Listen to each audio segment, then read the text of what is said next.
Now we come to History Class 8 NCERT Chapter 10 India After Independence. A New and Divided Nation. When India became independent in August 1947, it faced a series of very great challenges. As a result of partition, 8 million refugees had come into the country from what was now Pakistan. These people had to be found homes and jobs.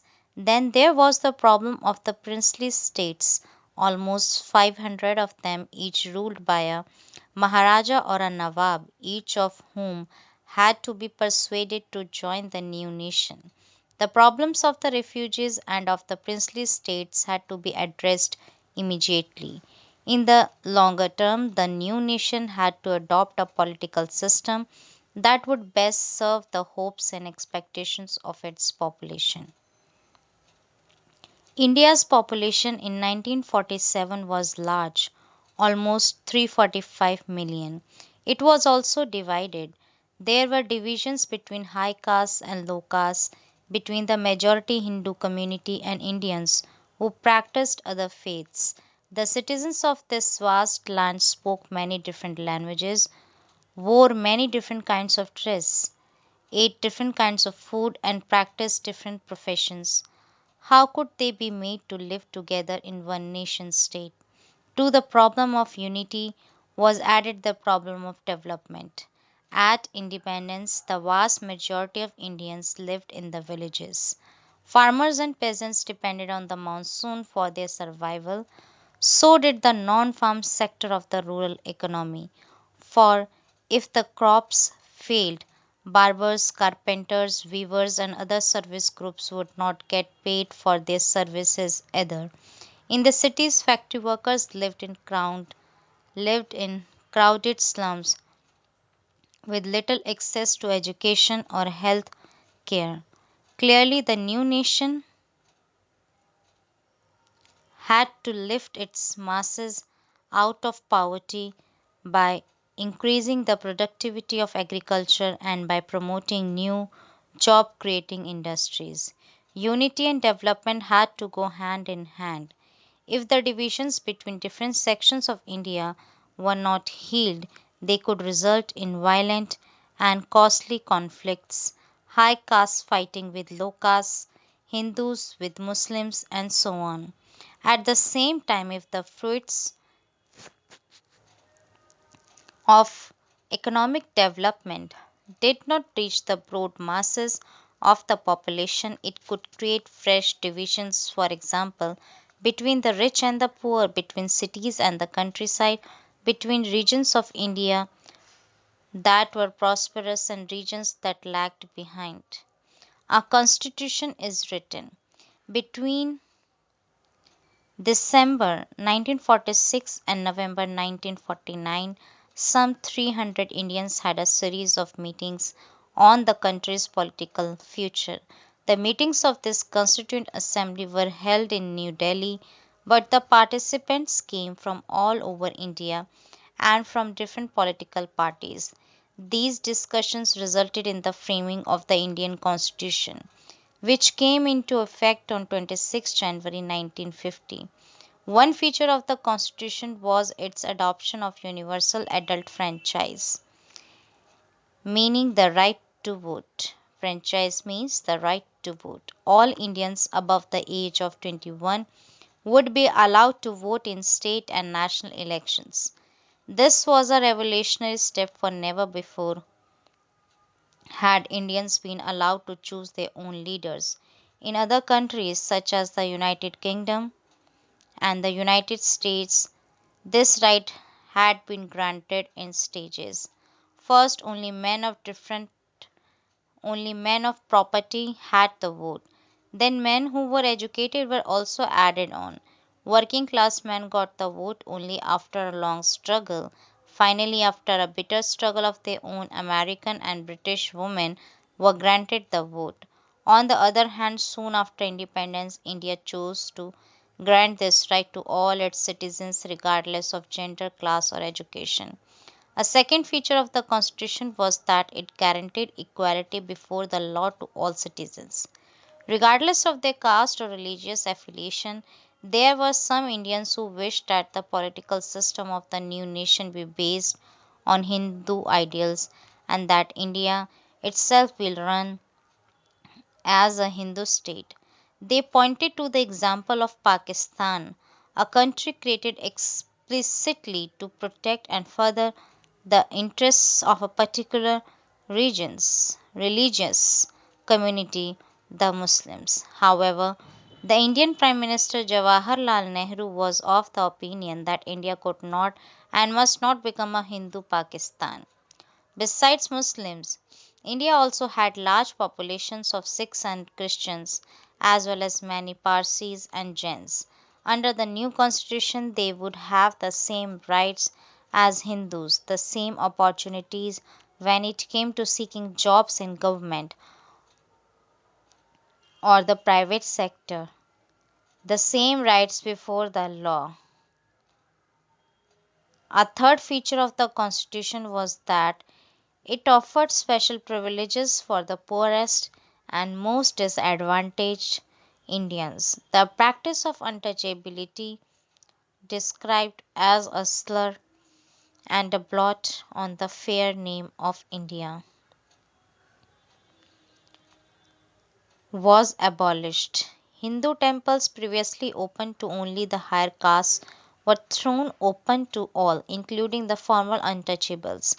After a long debate, the Constituent Assembly also recommended that a certain percentage of seats in legislatures as well as jobs in government be reserved for members of the lowest castes.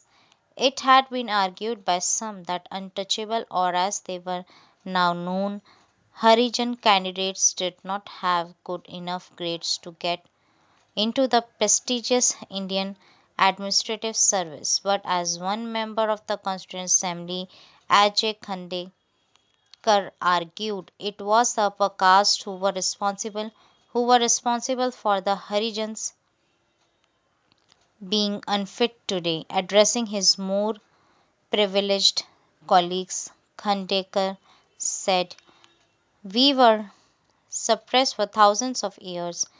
You engaged us in your service to serve your ends, and suppressed us to such an extent that neither our minds nor our bodies and nor even our hearts work, nor are we able to march forward." Along with the former untouchables, the Adivasis or scheduled tribes were also granted reservation in seats and jobs. Like the scheduled castes, these Indians too had been deprived and discriminated against.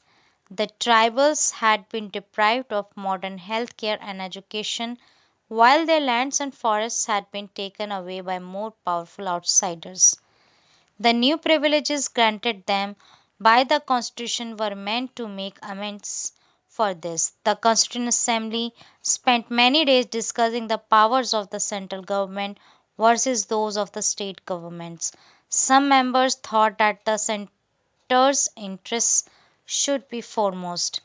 Only a strong center, it was argued, would be in a position to think and plan for the well being of the country as a whole.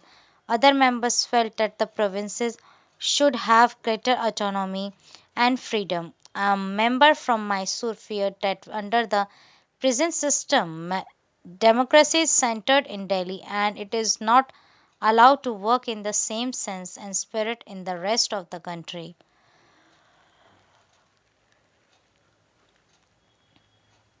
A member from Madras insisted that the initial responsibility for the well being of the people of the provinces should rest with the provincial governments. The constitution sought to balance these competing claims by providing three lists of subjects: a union list with subjects such as taxes, defense, and foreign affairs, which would be the exclusive responsibility of the center; a state list of subjects such as education and health, which would be taken care of principally by the states; a concurrent list under which would come subjects such as forests,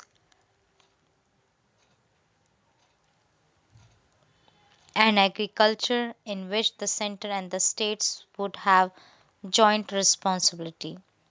Another major debate in the Constituent Assembly concerned language.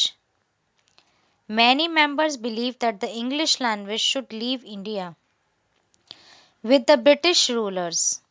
Its place, they argued, should be taken by Hindi. However, those who did not speak Hindi were of a different opinion. Speaking in the assembly, T.T.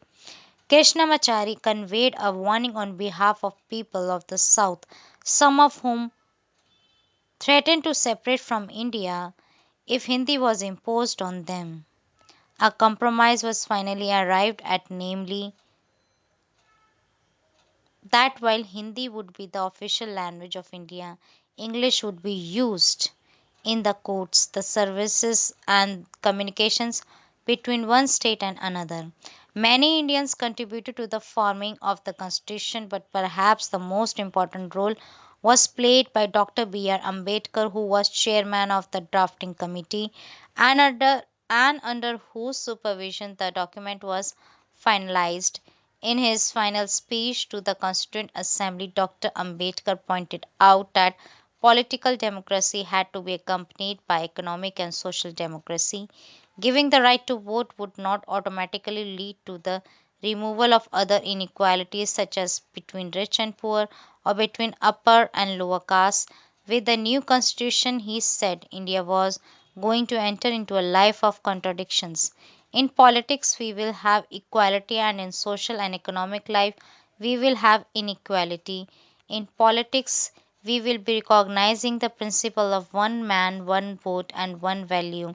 In our social and economic life, we shall, by reason of our social and economic structure, continue to deny the principle of one man, one value. How were states to be formed? Back in the 1920s, the Indian National Congress, the main party of the freedom struggle, had promised that once the country won independence, each major linguistic group would have its own province. Linguistic meaning relating to language. However, after independence, the Congress did not take any steps to honor this promise, for India had been divided on the basis of religion despite the wishes and efforts of Mahatma Gandhi. Freedom had come not to one nation but to two. As a result of the partition of India, more than 1 million people had been killed in the riots between Hindus and Muslims. Could the country afford further divisions on the basis of language? Both Prime Minister Nehru and Deputy Prime Minister Vallabhbhai Patel were against the creation of linguistic states. After the partition, Nehru said disruptionist tendencies had come to the fore. To check them, the nation had to be strong and united. Or, as Patel put it, the first and last need of India at the present moment is that it should be made a nation. Everything which helps the growth of nationalism has to go forward, and everything which throws obstacles in its way has to be rejected. We have applied this test to linguistic provinces also, and by this test, in our opinion, they cannot be supported. That the Congress leaders would now go back on their promise created great disappointment. The Kannada speakers, Malayalam speakers, the Marathi speakers had all looked forward to having their own state. The strongest protests, however, came from the Telugu speaking districts of what was the Madras Presidency. When Nehru went to campaign there during the general elections of 1952, he was met with black flags and slogans demanding "We want Andhra." In October of that year, a veteran Gandhian named Potti Sriramulu went on a hunger strike demanding the formation of Andhra state to protect the interests of Telugu speakers. As the fast went on, it attracted much support. Hartals and bandhs were observed in many towns. On 15 December 1952, 58 days into his fast, Poti Sriramulu died. As a newspaper put it, the news of the passing away of Sriramulu engulfed entire in the Andhra in chaos. The protests were so widespread and intense that the central government was forced to give in to the demand. Thus, on 1 October 1953, the new state of Andhra came into being, which subsequently became Andhra Pradesh. After the creation of Andhra, other linguistic communities also demanded their own separate states. A states reorganization commission was set up, which submitted its report in 1956, recommending the redrawing of district and provincial boundaries to form compact provinces of Assamese, Bengali, Oriya, Tamil, Malayalam, Kannada, and Telugu speakers, respectively. The last Hindi speaking region of North India was also to be broken up into several states. A little later, in 1960, the lingual state of Bombay was divided into separate states for Marathi and Gujarati speakers. In 1966, the state of Punjab was also divided into Punjab and Haryana, the former for the Punjabi speakers who were also mostly Sikhs, the latter for the rest who spoke not Punjabi but versions of Haryanvi or Hindi.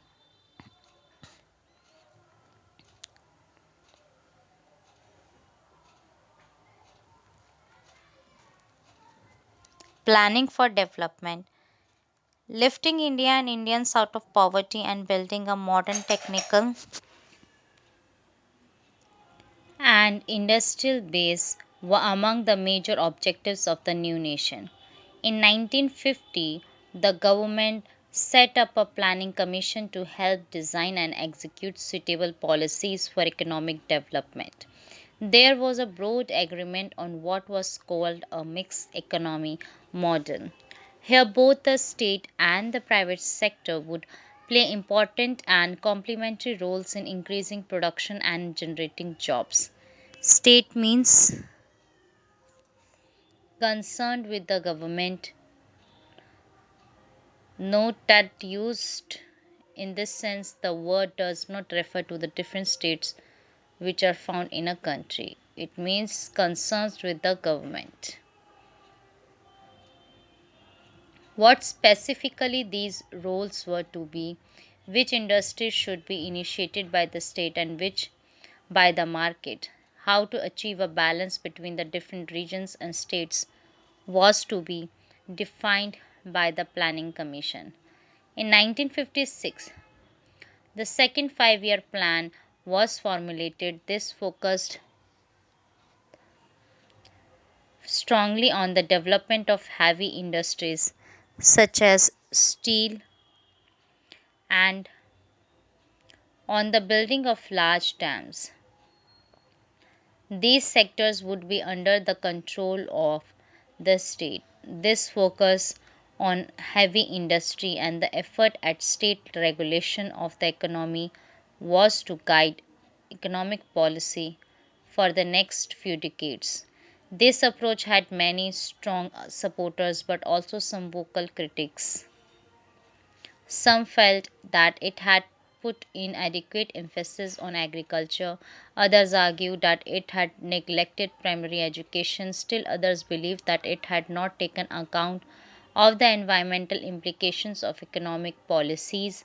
As Mahatma Gandhi's follower Meera Behen wrote in 1949, by science and machinery, he, mankind, may get huge returns for a time, but ultimately will come desolation. We have got to study nature's balance and develop our lives within her laws if we are to survive as a physically healthy and morally decent species. The search for an independent foreign policy. India gained freedom soon after the devastations of the Second World War. At that time, a new international body, the United Nations, formed in 1945, was in its infancy. The 1950s and 1960s saw the emergence of the Cold War, that is, power rivalries and ideological conflicts between the USA and the USSR, with both countries creating military alliances. This was also the period when colonial empires were collapsing and many countries were attaining independence. Prime Minister Jawaharlal Nehru, who was also the Foreign Minister of newly independent India, developed Free India's foreign policy in this context. Non alignment formed the bedrock of this foreign policy. Led by statesmen from Egypt, Yugoslavia, Indonesia, Ghana, and India, the non aligned movement urged countries not to join either of the two major alliances. But this policy of staying away from alliances was not a matter of remaining isolated or neutral. The former means remaining aloof from world affairs, whereas non aligned countries such as India played an active role in mediating between the American and Soviet alliances. They tried to prevent war, often taking a humanitarian and moral stand against war. However, for one reason or another, many non aligned countries, including India, got involved in wars. By the 1970s, a large number of countries had joined the non aligned movement.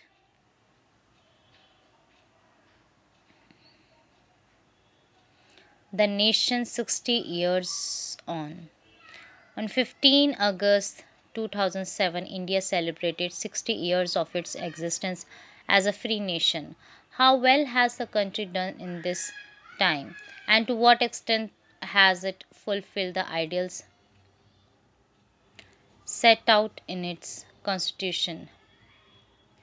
That India is still united and that it is still democratic are achievements that we might justly be proud of. Many foreign observers had felt that India could not survive as a single country, that it would break up into many parts, with each region or linguistic group seeking to form a nation of its own. Others believed that it would come under military rule. However, as many as 13 general elections have been held since independence, as well as hundreds of state and local elections.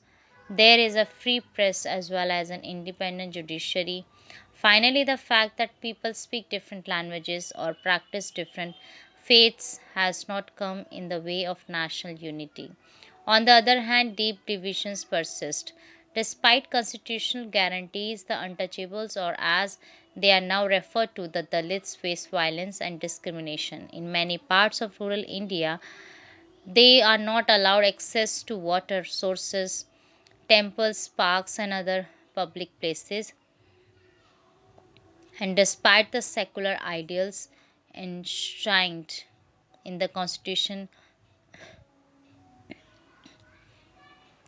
there have been clashes between different religious groups in many states. Above all, as many observers have noted, the gulf between the rich and the poor has grown over the years. Some parts of India and some groups of Indians have benefited a great deal from economic development. They live in large houses and dine in expensive restaurants, send their children to expensive private schools, and take expensive foreign holidays. At the same time, many others continue to live below the poverty line, housed in urban slums or living in remote villages on lands that yield little. They cannot afford to send their children to school. The Constitution recognizes equality before the law, but in real life, some Indians are more equal than others, judged by the standards it set itself at independence. But the Republic of India has not been a great success, but it has not been a failure either. What happened in Sri Lanka? In 1956, the year the states of India were reorganized on the basis of language, the Parliament of Sri Lanka, then Ceylon, introduced an act recognizing Sinhala as the sole official language of the country. This made Sinhala the medium of instruction in all state schools and colleges, in public examinations, and in the courts. The new act was opposed by the Tamil speaking minority who lived in the north of the islands. When you deny me my language, said one Tamil MP, you deny me everything. You are hoping for a divided Ceylon, warned another, adding, do not fear. I assure you that you will have a divided Ceylon. An opposition member, himself Sinhala speaking, predicted that if the government did not change its mind and insisted on the act being passed, two torn little bleeding states might yet arise out of one little state. For several decades now, a civil war has raged in Sri Lanka, whose roots lie in the imposition of the Sinhala language on the Tamil speaking minority. And another South Asian country, Pakistan, was divided into two when the Bengali speakers of the East felt that their language was being suppressed. By contrast, India has managed to survive as a single nation in part because the many regional languages were given freedom to flourish. Had Hindi been imposed on South India in the way that Urdu was imposed on East Pakistan or Sinhala on northern Sri Lanka, India too might have seen civil war and fragmentation. Contrary to the fears of Jawaharlal Nehru and Sardar Patel, linguistic states have not threatened the unity of India. Rather, they have deepened this unity. Once the fear of one's language being suppressed has gone, the different linguistic groups have been content to live as part of the larger nation called India. Source 1. We must give them security and rights. Nehru wrote in a letter to the chief ministers of states, we have a Muslim minority who are so large in numbers that they cannot, even if they want, go anywhere else. That is a basic fact about which there can be no argument, whatever the provocation from Pakistan and whatever the indig- indignities and horrors inflicted on non Muslims there. We have got to deal with this minority in a civilized manner. We must give them security and the rights of citizens in a democratic state. Source 2. Nehru on the 5-year plans. Prime Minister Jawaharlal Nehru was a great supporter of the planning process. He explained the ideals and purposes of planning in a series of letters he wrote to the chief ministers of the different states. In a letter of 22 December 1952, he said that behind the first 5-year plan lies the conception of India's unity and of a mighty cooperative effort of all the peoples of India. We have to remember always that it is not merely the governmental machinery that counts in all this, but even more so the enthusiasm and cooperation of the people.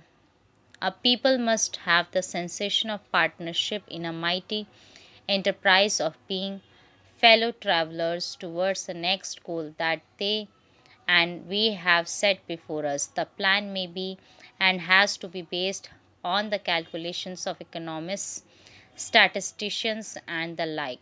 But figures and statistics, very important as they are, do not give life to the scheme.